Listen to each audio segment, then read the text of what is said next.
Hello guys, welcome to online study CTET 2020। Guys, आज मैं आप सब के लिए पहली वीडियो लेके आई हूँ इंग्लिश पेडागोजी की, जो हमारे लैंग्वेज के टीचिंग मेथड्स हैं उनके ऊपर। पहला मेथड अपना क्या है, ग्रामर ट्रांसलेशन मेथड।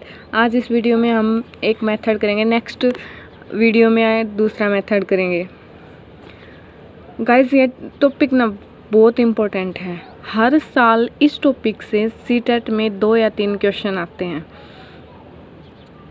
तो हम स्टार्ट करते हैं इस मेथड को, ग्रामर ट्रांसलेशंस मेथड।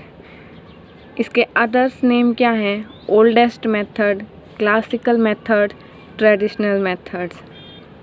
गाइस, ये मेरे हैंड्स रिटन नोट्स हैं, क्योंकि हैंड्स रिटन नोट्स बच्चों को ज़्यादा जल्दी समझ में आते हैं इसलिए। और आप अपने खुद के नोट्स भी बना सकते हैं इसे देख देख कर। तो कई बार सीटेट में क्वेश्चन पूछ लिया जाता है कि ग्रामर ट्रांसलेशंस मेथड के दूसरे क्या नाम है। तो इसको अदर्स 3 नेम से जाना जाता है: oldest method, classicals methods and traditionals methods. अगला पॉइंट क्या है? पॉपुलर्स एट प्राइमरी स्टेज।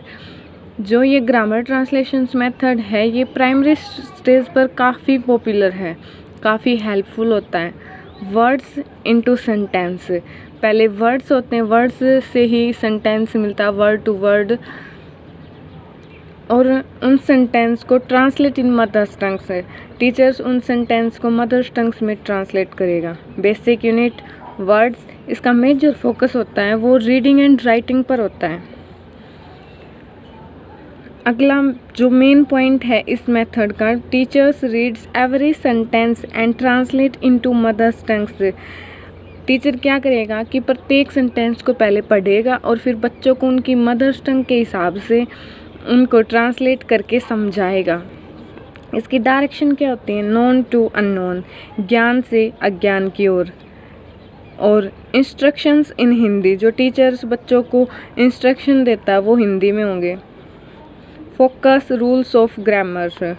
मेरिट्स क्या होते हैं इसके, जो बेनिफिट होते हैं वो क्या हैं? इकोनॉमिकल्स एंड टाइम सेविंग। ये क्या है कि ये बहुत ही बेनिफिशियल है, टाइम सेविंग है। इससे अध्यापक का भी और बच्चों का भी, दोनों का टाइम बचता है। Convenient to teach foreign language. यह फॉरगिवन लैंग्वेज को समझाने के लिए या पढ़ाने के लिए बहुत ही कन्वीनियंट है, बहुत ही सुविधाजनक है। क्लियरिटी, इससे बच्चों में क्लियरिटी आती है, सेंटेंस को वो आसानी से समझ सकता है। वोकैब बिल्डर्स, या हम कह सकते हैं कि enhances of the vocabulary.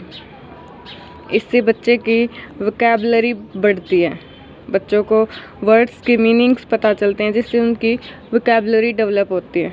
Appreciative theory होती है इसमें, learnings is to connect old and new ideas.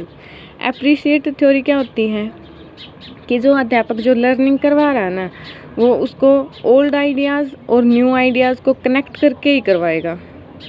ठीक है। Correct knowledge of use of English, इसका एक सबसे खास जो मेरिट है वो यही है कि correct knowledge of use of English, जो इंग्लिश के यूज़ हैं उसकी करेक्ट नॉलेज बच्चे को मिलती है। Arts of translations, arts of translations, बच्चे में ट्रांसलेशंस की आर्ट डेवलप होती है। जब बच्चा अध्यापक को सुनेगा कि वो कैसे वर्ड्स को ट्रांसलेट करके उनकी मदर टंग्स में समझा रहा है, तो इससे बच्चा को भी समझ में आएगा और वो ट्रांसलेशन करना सीख जाएगा। तो इसलिए art of translations. Very comfortable use in over crowded class. कई बार क्या होता है कि क्लास में बच्चे ज़्यादा होते हैं, तो उस क्लास में भी ये मेथड काफ़ी बेनिफिशियल है। अब हम देखते हैं इसके demerits. No focus on pronunciations and speakings. इसका एक तो यही डीमेरिट है कि इसके द्वारा प्रोनाउंसिएशंस पर कोई ध्यान नहीं दिया जाता है, न ही उसकी स्पीकिंग की तरफ कोई ध्यान दिया जाता है। अननेचुरल्स, डल्स एंड बर्डनसम। इससे क्या होता है कि यह बच्चे को बोर करता है, उसको बर्डन महसूस होता है।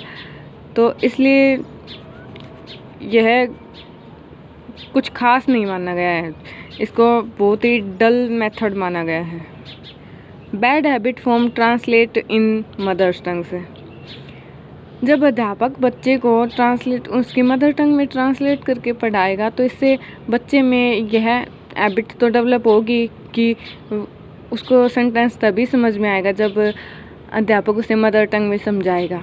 तो इसलिए यह एक बैड हैबिट भी डेवलप होती है कि बच्चा ट्रांसलेट करके मदर टंग में तभी समझेगा।